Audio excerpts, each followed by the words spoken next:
amacıyla yaptığımız projemizde öncelikle namazda çoğunlukla okunan Kur'an Kerim bölümlerinin Türkçe anlamı ve açıklamalı kaynak sıramasını yaptık. Bu şekilde öğrencilerin aslında namaz ibadetini yerine getirirken Allah'ı hissederek yerine getirmesini sağladık.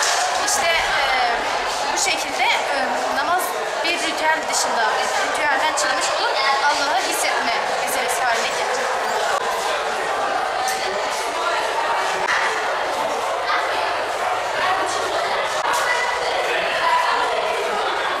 4006 TÜBİTAK Bilim Fuarı çalışmaları kapsamında çocuklarımızın akademik ve bilimsel yönlerini de güçlendirmek düşüncesiyle geçtiğimiz sene başvuru yaptığımız çalışmaların tamamı kabul görüldü ve 24 projeyle TÜBİTAK Bilim Fuarımızı bugün itibariyle gerçekleştirdik.